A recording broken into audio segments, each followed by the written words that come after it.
Welcome, folks, to Nerd Report. My name is Lewis, and we know Imane Khelif's next opponent in boxing in the Olympics.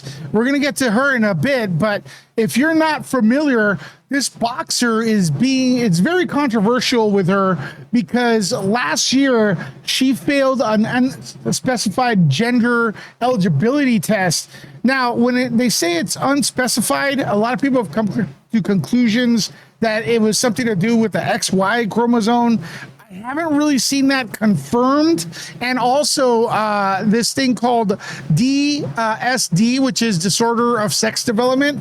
Again, that has not, I don't know if that's actually been confirmed because it keeps saying unspecified gender eligibility test, which leads people to think that she was formerly a man transitioning to a woman. Now, that may not be the case because now we're getting reports that she's from a country she's always been female and stuff. So I don't know. I think the story is still evolving, but when you're combining unspecified gender eligibility tests and then you're seeing someone that is just knocking over boxers that are female so easily, people have questions, especially since the Olympics is not really answering them or not really being specific with them. There's not really too much transparency there. And I think the Olympics should be held accountable. But the fact of the matter is we have someone who did not qualify as of what, like last year? I thought it was 2 years ago. Last year, according to today, she did not qualify with a gender eligibility test. Now she does. She's looking bigger than everyone. She's going over everyone. She's just running over every opponent, folks. And I think legitimate questions need to be asked and answered here. But her next opponent, kind of the opposite as far as like even appearance-wise, because it is Imane Khelif's next opponent is from Hungary. Her name is Luca. Hamori, okay? So there you go. Apparently that's her. All right. But there are pictures of her, in boxing position and ready to fight. So I wouldn't let looks be a guidance of how tough she is. I'm sure she's tough. Just to compete is something you got to be tough just to get yourself into shape to fight in boxing, right? Unfortunately, I have not seen any tapes or video of her skill to give you some kind of prediction of where this fight may end up.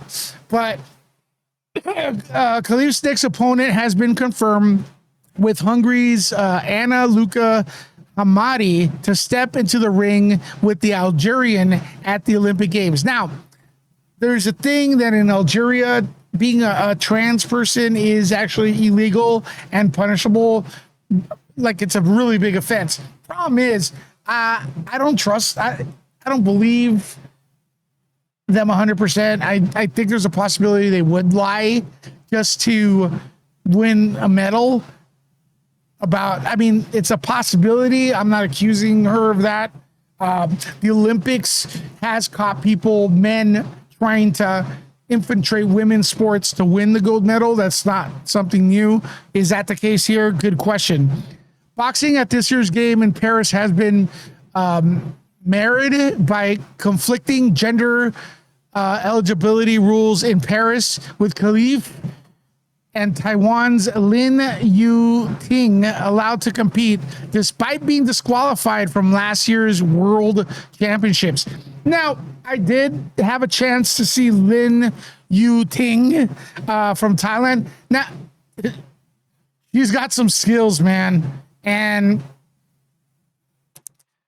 he's got some skills, and I'll be honest, if I met her and she didn't reveal what her gender was, I would think she was male. Like, that's just my personal thing.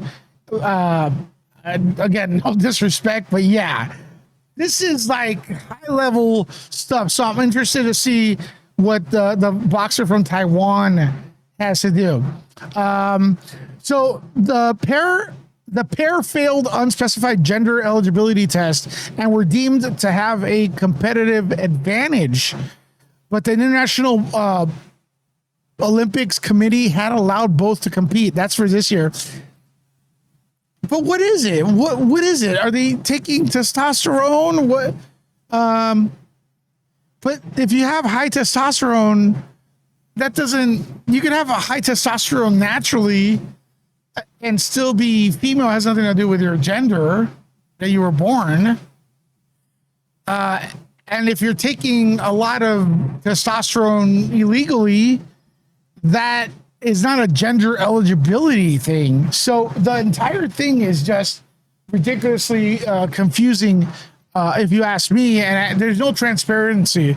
And I'm actually, look, I'm actually expecting something big to happen at any time with this, like a big announcement, something. Because this is gaining too much traction. I think there's going to be some sort of third-party inspection of what's going on and everything like that. And it's going to confirm whether or not Khelif is actually what's going on. Is it perfectly fine? And I think the problem lies in the gender test that they took last year that now is disqualified. Like, why? That has to be answered. Again, the DSD test, and it is a disorder. It's a real thing, but we don't have any proof that this is what's going on here.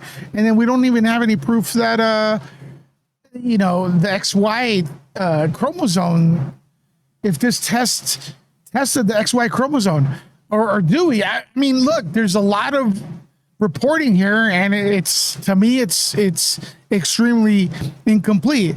But I will tell you that these ladies, these two, if they are indeed ladies, they're fighting at a very high level skill, very high skill level, like big time. And there's outrage. And after this lady right here, the lady from Italy didn't want to fight anymore after getting hit once. It's crazy. So let's see. We'll keep you updated, folks. Keep the conversation going in the comments. Consider subscribing. We'll talk to you later. Nerd out.